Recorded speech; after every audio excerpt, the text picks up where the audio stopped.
From This Corner with John Ball is brought to you by KNEO 91.7 FM, The Word.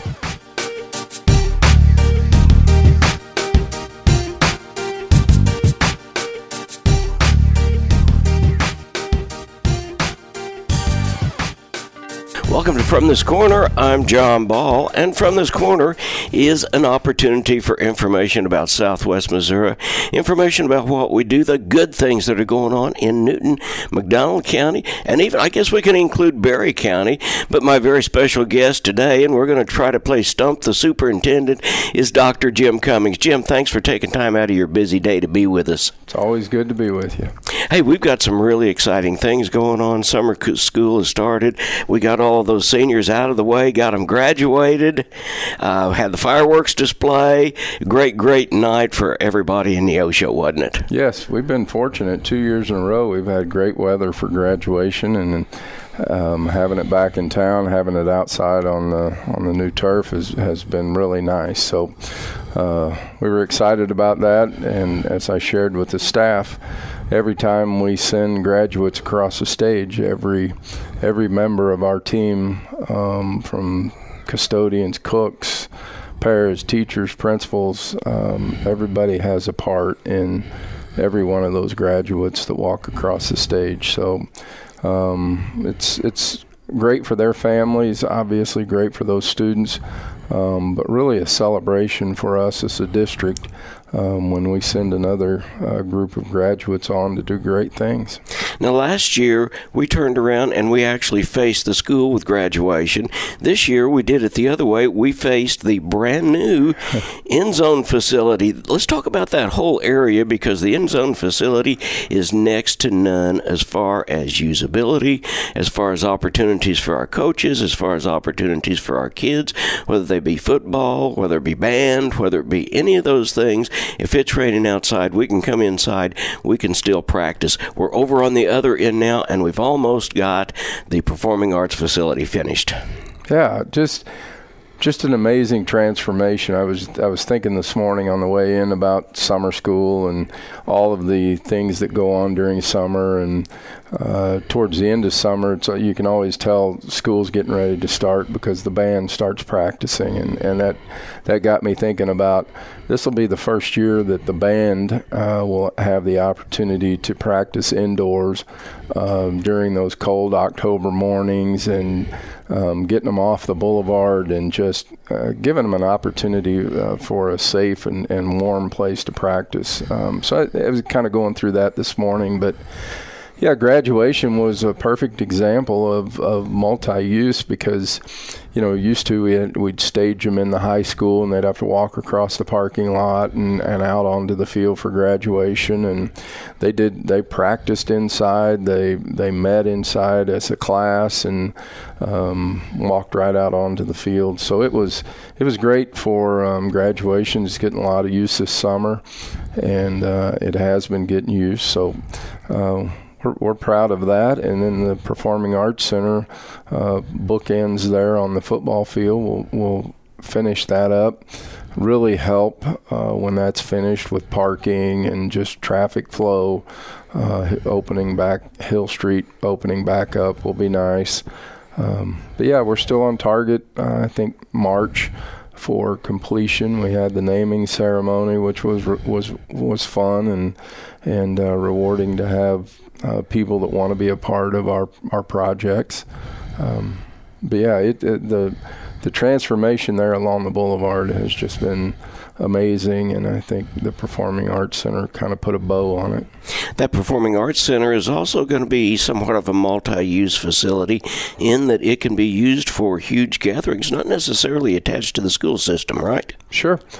Yeah, we've already started those discussions. Internally, we're talking about, how do we manage something that we think can be a great asset for the community, as far as, personnel, training people up on how to use the soundboard, the light board, or the lights, and it's going to take some expertise to run it, and we're going to want people to take care of it. And so we're going to have a hand in kind of what goes on in there. But we're excited about the opportunity for the city, Crowder, our local dance companies to have a place to really bring performances that can attract large audiences. And I was talking to Miss Baker during the naming ceremony and just talking about regionally how much we could attract here by bringing in some nice concerts, plays, whatever. And I think economic development wise, it's just another asset to our community that will help recruit people, help recruit businesses to our community. You mentioned Miss Baker. You're talking about Paula Baker, the CEO of Freeman Health Systems, who seems to spend a lot of money in the Neosho area, and we're grateful for that investment. And they gave us a shot in the arm on that, didn't they? Yes, they did. I mean, they were big players in helping us get turf on the field, which really kind of jump-started all of our projects. And then they stepped up with their $1 million gift to help support the Performing Arts Center. And I think with the hospital here, Renee Denton, the CEO downtown, they've just been phenomenal to work with. Not just aside from the gifts, just our partnership with the Freeman Health System, with Freeman Neosho, helps our students, helps our staff. We've got telemedicine capabilities now at every one of our sites, and they're good people and good partnership.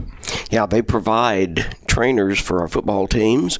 They provide trainers for even any of the sports that we happen to have at just a minute's notice, and we're very fortunate to have that. Yeah, very much so. And Mick Ward, I don't know his exact title, but he basically runs the sports medicine orthopedic side of their work up there at Freeman, and he's a graduate, Neosho graduate.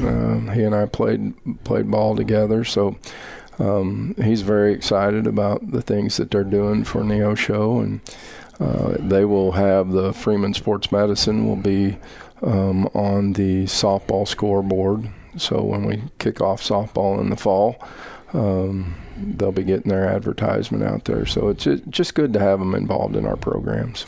Well, we kind of got last year out of the way. Let's talk about summer school for a minute. You were telling me we've got roughly 1,350 kids in summer school? In K-8. And then we have, like shared, many of our student athletes are in for summer weights. I would say probably 200-plus athletes are involved some way with summer program. And then we have high school students also that are taking some either credit recovery or trying to get a head start on next year with, you mentioned personal finance, some of those classes that maybe a semester-long class that kind of mess up their schedule, so they try to knock those out in the summer. So yeah, it's good. I think probably you could say 40 to 45% of our students are somehow involved in some manner during summer, and that's good to stay in connection with them. And many of our young people, it gives them a good, safe place to be during the day. We help feed them and continue to help them with their educational journey. So it's a good program, and it's hard to believe we're already about halfway through summer school. So it really is. And I'll tell you, it is so different from what it was in my day before the advent of the horseless carriage, if you will. School actually started for me August 4th when I went to pick up my football gear, and Calvin Lane was standing there saying, "You get a haircut before you report Monday." And it's considerably different now. We've got coaches that are working with our kids, talking with our kids, trying to make good citizens out of them literally all year round, don't we? Yes, we do. The contact, they've changed rules over time to allow more summer contact, and not always just practice, but how do you stay in touch with the students? How do you continue to mentor them, help them make good decisions? And so I think the changes that Misha has made are good, and I certainly know that our coaching staff are student-first type coaches, and it is important to them not only their programs and the success, and they want to be good, they want to win. I know all of that, but number one, they want to have relationships with student athletes and help them become better people, ultimately better parents and spouses. And so having some year-round contact allows them to help mold those students. You know, a couple of years ago, we put in some pretty stringent safety and health policies. If I'm a parent and I'm getting ready to come to Neosho High School, I want to know we haven't laxed those policies one bit, have we? We have not. And I don't want to get too far into them because, first of all, I don't know all of the details of the rules, but I do know that with heat and some of those type of things, they have really changed the manner with which student athletes and coaches practice. It's called a wet bulb test, and like I said, I can't get into it because I don't know all the details. But I've heard my daughter, who coaches softball, talk about the times and when and how long they can be outside based upon that test. And so, our challenge is always to one, you've got to acclimate students to the weather because that's what they're going to be playing in. So there's, you can't practice in the air conditioning all summer and then go play a game in the middle of August. So the challenge is, how do you acclimate them? How do you prepare them? How do you keep them hydrated and do all of those things, and yet know where the limit is? And I think our coaches, Brandy Arthur, the activities director, they do a phenomenal job. So yes, I think if parents are looking for a place to bring their kids academically, athletically, and just who cares about students, they're not going to find a better place. Okay. If you've watched TV at all in the last little bit, the first teaser that comes on, the local news is Neosho is one of 7 schools that's been picked out to be subpoenaed by the Attorney General because of a survey. Can you shed a little light on that for us? Sure. Happy to. Basically, we're not really sure, and I've had conversation with superintendents from across the state. We're not really sure why Neosho was part of that list. Without getting into the whole political part of it, most of the Attorney General's efforts have been to go after places in more liberal areas, and with concerns about critical race theory and gender biases and those type of things. The survey that he subpoenaed is a survey that we use to couple with attendance, grades, discipline, to really seek out students that might be at risk of dropping out, at risk of hurting themselves. And so the questions we ask, and they're on our website, we've shared that. We shared with parents before we gave the survey. Here's what we're going to be asking.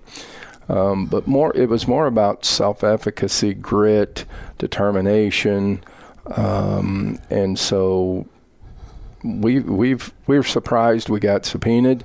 I've shared that information. I put out a release. The Joplin Globe posted the questions and the survey, or the parent letter on their site. So we'll continue to go down the road.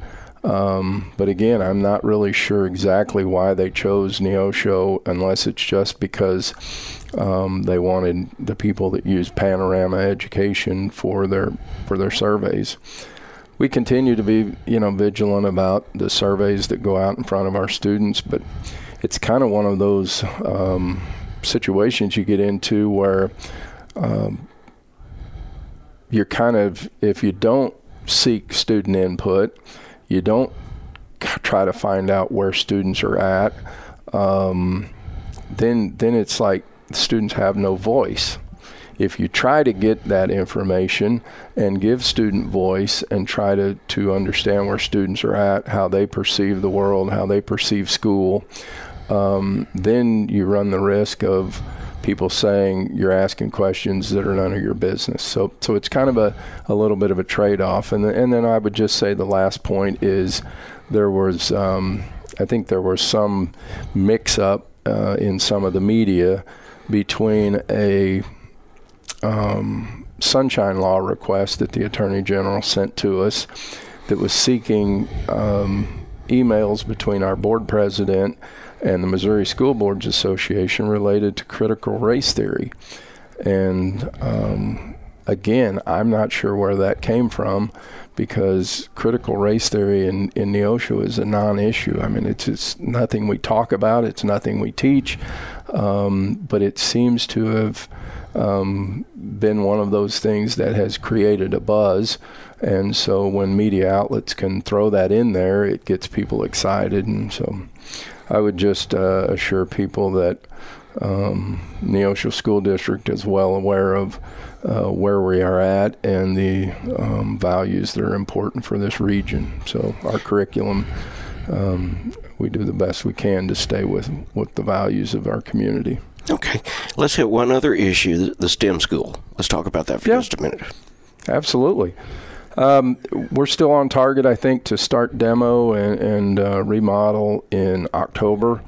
The design team has spent a great deal of effort to get us to this point. We're kind of in that final stage of the final tweaks, probable cost estimates from Branco. And hopefully here the end of summer, early fall, we'll be ready to go to bid, get that started. That will open in the fall of 23. Ms. Burr is working on her staff planning, and we'll be getting information out to parents probably fall, early winter, about the application process to go to that school. Okay. Well, that's great. Well, Jim, I've known you for many, many years, and I can say this. It has never been your intention to be the superintendent of a kid factory. We are not a kid factory. We are a place where young people can come, they can learn, they can receive a well-rounded education from professionals who know what they're doing and how they're doing it, and we're in the process of providing some of the greatest facilities in the world. And for that, I thank you, and I appreciate your efforts, because, hey, you're a Neosho boy anyway, right? Yeah. No, we'll always put kids first, and if we ever step across the line in people's opinion, it's never for any other motive than trying to do what's best for protecting our children. All right. Thank you so much for being with us. I know you're a busy, busy guy, and for you to spend just a few minutes with us is highly privileged. Thank you so much. Thanks for having me. From This Corner with John Ball has been brought to you by KNEO 91.7 FM, The Word. You can watch this episode and many previous episodes of From This Corner on our YouTube channel, linked to our website at www.kneo.org.